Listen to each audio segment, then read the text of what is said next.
siempre nuestra gratitud por el tiempo que se toma para refrescarle la memoria, porque son programas que ya los hemos tenido en otros años, pero es bueno que lo traigamos a mente para refrescar. Decíamos, Cristo encontró ese concepto de reino de Dios. Es más, cuando muere Alejandro Magno, que están bajo dominio griego, los griegos quisieron imponerles la cultura y la religión griega. Tan es así que metieron a Zeus en el templo de Jerusalén. Eso fue fatal. Y Judas Macabeo lo destruye con el pueblo y van a instituir fiesta de la purificación del templo. Muere Alejandro Magno y vino Antíoco IV y se puso Epífanes. Epífanes significa epifanía. Significa epifanía, la manifestación de la divinidad. Como el pueblo esperaba un reinado de Dios sin reino humano, aquel penco se puso el título de Epifanía para engañar al pueblo que esperaba un reinado de Dios pero sin rey humano. En el año 64, si no me equivoco, pasaron a dominio romano por canje de colonias dominadas a dominio romano. Fue cuando Cristo vino, ¿verdad? Recordará que Herodes quiso matar al niño porque los magos buscaban al rey de Israel. Y es cuando hay la matanza de los inocentes. Y Cristo, cuando entra a la vida pública, comienza a predicar el reino de Dios. El reino de Dios es como una semilla de mostaza. Si hay un reinado, hay un rey. ¿Y quién es? El Dios hecho hombre.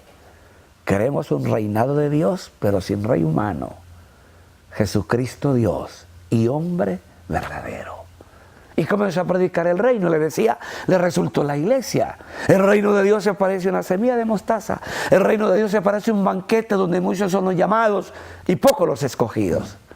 Cuando habló de ese concepto, en los apóstoles había una concepción política de reino. Recordarán la profesión de fe de Pedro. Inmediatamente Jesús hace el anuncio que va a morir en Jerusalén, que va a ser juzgado, condenado. Y Pedro llamó aparte a Jesús y lo reprendió.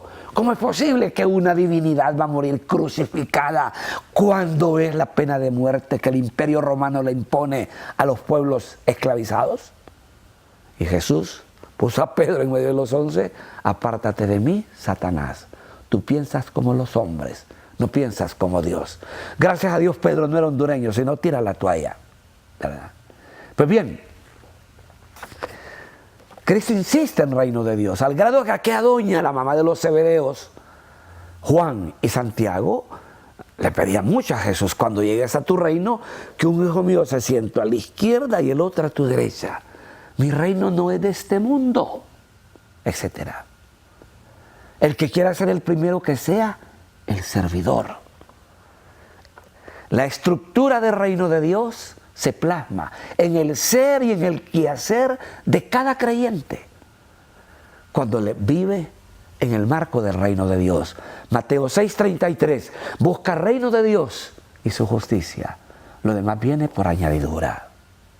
¿Sí?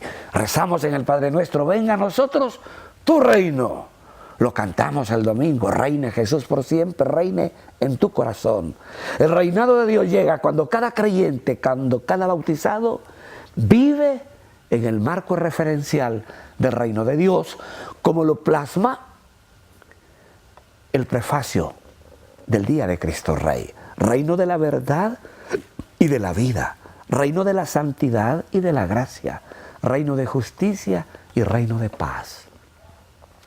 Cuando se encarnan esos valores, el reino de Dios está llegando a través de la débil mediación humana, cuando cada bautizado viva su ser y su quehacer como creyente en el espacio que Dios le puso. Reino de la verdad. Vivimos en el reino de la mentira en Honduras. Tanta mentira que sale del Congreso, del Ejecutivo, de la misma Corte. ¿Cuántas mentiras tenemos que absorber? ¿Sí? Sí, de verdad. Mucha mentira. La propuesta política siempre va acompañada de la mentira, ¿verdad? De la mentira. Por eso cuando plasman el relato bíblico del Calvario que escuchamos el domingo, me mandaron un meme muy bonito. Aparece Cristo crucificado, las tres Marías, Juan, el soldado romano, y las cruces de los ladrones vacías. Y escribieron: ¿Y los ladrones dónde están? Andan haciendo política. Perdone que hablemos así, pero es lo que estamos viviendo en el reino de la mentira. Poniéndose inmunidad que simboliza impunidad a los congresistas. No todos comulgan con eso. Hay decencia en muchos de ellos, pero pueden más los indecentes. Reino de la vida. Ante este repunte de muerte que escuchamos en los medios, ¿verdad? ¿Es una verdad? Sí.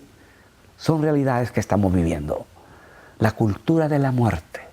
Imaginarse una joven que consulta, fíjense que aborté porque mi novio me embarazó y me dijo, si no te sacas ese bebé yo me suicido.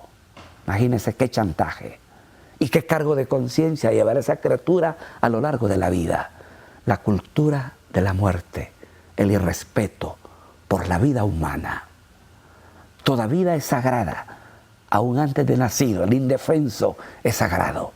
Y todo atentado contra la vida es un atentado contra Dios. Luchemos por la vida, que la vida sea más vida.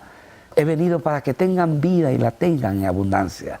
Reino de la santidad y de la gracia. Ser santo no es tener calvicie o tener un hábito puesto encima. Eso no es ser santo. La santidad se lleva adentro. Ser santo es hacer cosas pequeñas que engrandecen al mismo Dios. Que los hombres, viendo sus obras, dice Jesús, glorifiquen al Padre que está en el cielo. ¿Sí? Glorifiquen al Padre. Reino de la gracia. No puede reinar el pecado y la gracia juntamente. Ante el Señor o somos o no somos. Apocalipsis. O eres frío o eres caliente. Si eres tibio, usted ya lo sabe. Reino de la santidad y de la gracia. Sean santos como yo el Señor soy santo. La palabra reservada para santo en la Biblia es la palabra justo. El justo vive por la fe. Habacuc capítulo 2. José era un hombre justo. Mateo 1:18. Ser justo ante los ojos de Dios. Reino de justicia, ¿verdad? Donde todavía en Honduras hacemos eco a las palabras del cantautor chileno. La justicia es como la víbora, sigue mordiendo casi solo a los de pie descalzos. Ahora con la MASIT, que la quieren tirar por la borda porque está tocando a los corruptos, ¿verdad? Se ha logrado que algunos paguen penas. Pero en Honduras sigue teniendo color político y peso económico. De 100 casos que la MASIT le presenta a los tribunales o a la fiscalía, apenas 10 viven el proceso y algunos ya tienen condena. Están ahí almacenados, tapando como el gato el pupú de los colegas. No se puede. Hay que hacer justicia, de lo contrario nos va a pasar lo que pasa en Chile, un referente, lo que está pasando en Colombia, lo que está superando Bolivia, Ecuador, Perú, en Chile. Huelga nacional el martes, paro nacional. Un país referente con una economía ficticia, porque los organismos de crédito internacional imponen medidas económicas y a quienes más afecta es a los más empobrecidos, ¿verdad? Ricos cada vez más ricos a costa de pobres, cada vez más pobres. Y no hablo de sociedades, hablo de países. La riqueza de un país es la pobreza de otros también. Justicia, más lo que más clama. Y porque no hay justicia, hay esta rebeldía, hay estos actos de violencia, porque hay desencanto, hay frustración. Y los jóvenes se sienten amados en los antisociales, queridos y perdonados, pues ahí se van, pero es el reflejo de un descontento social. Reino de la paz, habrá paz cuando haya justicia. Reino del amor, ámense como yo les he amado, permanezcan en mi amor. Cuando vivamos esas características del reino, diremos, el reino de Dios está presente y se hará presente cuando cada bautizado viva su fe y la demuestre en calidad de testigo. Que así sea, que Dios le bendiga, que Dios le haga próspera la obra de sus manos.